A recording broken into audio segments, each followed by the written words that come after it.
yarn label.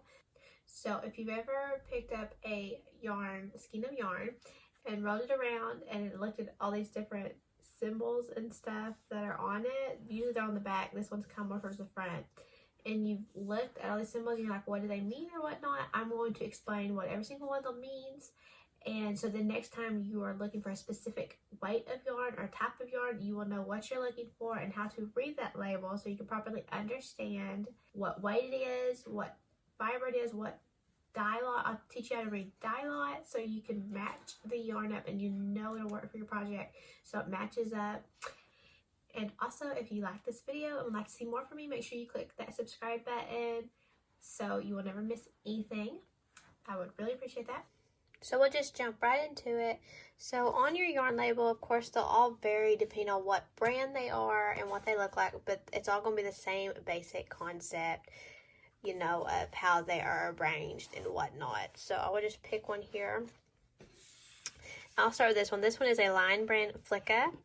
And so what you can see is as we turn it, is it'll give you your weight of how many ounces it is in grams, how many yards.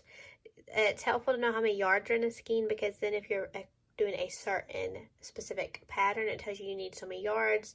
You can add it all up and stuff and figure it out.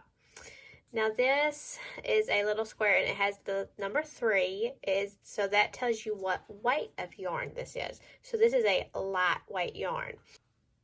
So your weight of yarn, it varies from whatever project you're using. Depends on what project you're doing as to what weight of yarn you will use. So if we go down here, we have a little square with a crochet hook in it and then one with knitting needles in it. This is just telling you your gauge. So a gauge is a little piece that you crochet or knit up beforehand to see what, to see how many stitches are in that 4x4 inch square. But going on, now we have what it is made of. So this is 50% cotton and 50% polyester. Then it is labeled in a couple of different languages. Right here on the right, we have, it tells you how many like skeins it would take to make a hat. So 1 for a hat, 2 for a scarf, and for a blanket you need 5. So moving on here down to this section. This section here tells you whether this yarn can be machine washed and dried or whatnot. An X through the symbol means don't do it.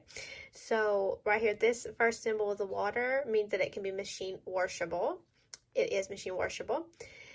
This here with the triangle with the X through it means bleach, and so it's got X through it, so don't bleach it. This one here means that it can be dried in like a dryer, because some have to be laid out flat to dry, but this one can be dried in the dryer. Of course, the iron means do not iron it. And this means what if it can be dry cleaned or not. And this one can be dry cleaned, and A means any solvent. It can be dry cleaned with any solvent. So there's that. Going on, it just tells you like, oh, the project here, it's giving you a number for it, and it tells you what number, and you can go to Line Brand and type in that number. And then if we'll go on right here, it says make sure to match dye lot numbers. So when you're making a specific project, like maybe let's say a blanket that includes, maybe you'll need like 6 or 7 skeins of yarn, you'll want to make sure to match the dye lot numbers, this number right here, to make sure you match it up because each dye lot can vary a little bit in the color. Some colors can come out maybe a little darker, a little lighter, and you want to make sure they match. So you want to make sure you match these numbers up when you're buying multiple skeins. And there is the name of this color, Grape Jelly. And that is pretty much all there is to read a yarn label. I hope if y'all enjoyed this video, y'all will be sure and click subscribe.